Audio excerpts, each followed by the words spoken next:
ఇళ్ల స్థలాలు మరి మన కళ్యాణ్ దుర్గం ఎమ్మెల్యే గారు పదే అడిగేది ఏంటంటే మా దగ్గరంతా పేదవాళ్ళు ఉన్నారు, ఈ ఇళ్ల స్థలాలు లేవు, ఇల్లు లేవు అని అంటున్నారు. వారికి మీ అందరి సమక్షంలో నేను నమ్మకంగా చెప్తా ఉన్నాను, ముఖ్యమంత్రి గారు కూడా ఆలోచన చేస్తున్నారు. గ్రామాల్లో 3 సెంట్లు, పట్టణాల్లో 2 సెంట్లు ఇచ్చి అర్హత ఉన్న ప్రతి పేదవాడికి కూడా ఇల్లు నిర్మించి ఇవ్వాలని చెప్పారు.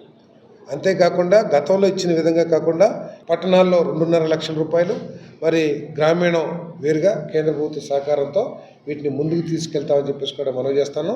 ఏదైతే వారు ఇళ్ల స్థలాలు అడుగుతున్నారో తప్పకోకుండా ఇంతకుముందు ప్రభుత్వం అంటే చంద్రబాబు నాయుడు గారి ప్రభుత్వం కేటాయించిన స్థలాల్ని దౌర్జన్యంగా, నిర్దాక్షిణ్యంగా, విధి విధానాలకు వ్యతిరేకంగా ఆనాటి లబ్ధిదారుల్ని మార్చేసి వారికి ఇష్టం వచ్చిన కార్యకర్తలకి ఇచ్చుకునే ప్రయత్నం ఏదైతే చేశారో దాన్ని తప్పకుండా అడ్డుకుని ఎవరికైతే ఒరిజినల్గా ల్యాండ్ ఎక్విజిషన్ చేసినప్పుడు ఏ లబ్ధిదారులనైతే గుర్తించి ఆ రోజు ల్యాండ్ ఎక్విజిషన్ చేశారో వాళ్ళందరికీ కూడా న్యాయం చేస్తామని చెప్పేసి మనం చేస్తా ఉన్నాను. తప్పకుండా ఇళ్ల స్థలాలు ఇచ్చే కార్యక్రమం చేస్తాం.